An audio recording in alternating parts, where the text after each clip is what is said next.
Have you ever had this happen? It's Monday, and you barely know a topic exists. But by Tuesday, you're a full-blown, self-proclaimed expert.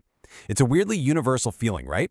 Well, today, let's get into why our brains get so completely hooked on the most random things imaginable. Oh, you know the feeling I'm talking about. That sudden, all-consuming need to learn everything there is to know about some new subject.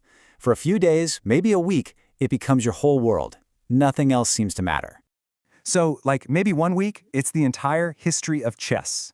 You're not just playing a few games, you're watching documentaries, you're learning obscure openings, you're reading about grandmasters from the 1800s. You feel like a genius. And then, poof, just as quickly as it came, the passion is gone. And the next week, it's all about mycology. Seriously, you're now obsessed with identifying every single mushroom you see on your daily walks. Or maybe it gets super specific. Suddenly, you're an authority on the sharp, angular design of Japanese cars from the 1980s. You're deep in online forums, you're comparing engine specs, and then, just like that, the interest just evaporates. You've moved on. So what is going on here, right? Is your attention span just completely broken? Are you flaky? Why does our brain do this little dance of intense, fiery obsession followed by, well, almost total indifference? Well, I've got some really good news for you. This is not a bug in your system, it's a core feature. This is actually the sign of a healthy, curious mind doing exactly what it was designed to do. Psychologists have a term for this. They call it our strong curiosity system. And you can think of it as your brain's built-in engine for exploration. It's a drive that's just as fundamental as hunger or thirst.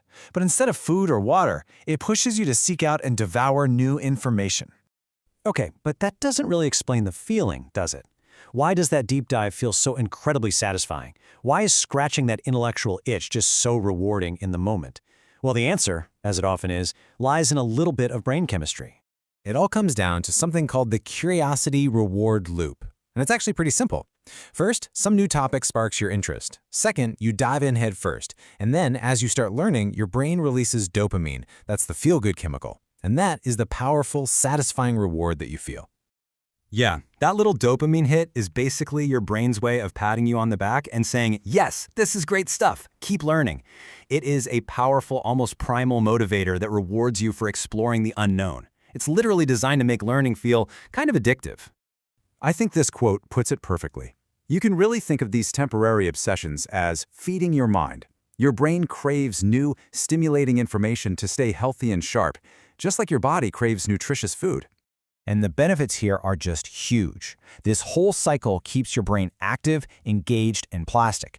Every single rabbit hole, no matter how random it seems, builds this incredible base of knowledge you can draw on later. And that cross-pollination of ideas, that's a massive source of creativity. It can help you solve problems in totally new ways. And let's be real, it just makes life a lot more interesting, doesn't it? So, the next time you find yourself obsessed with, I don't know, ancient Roman plumbing or the life cycle of a jellyfish, don't fight it. It's not a lack of focus. You should absolutely embrace it. You're being a knowledge explorer. See, following your curiosity isn't just fun. It's genuinely one of the best things you can do for your brain. So the only question left is, what's next on the menu? What rabbit hole are you going to dive down? What are you going to choose to feed your mind?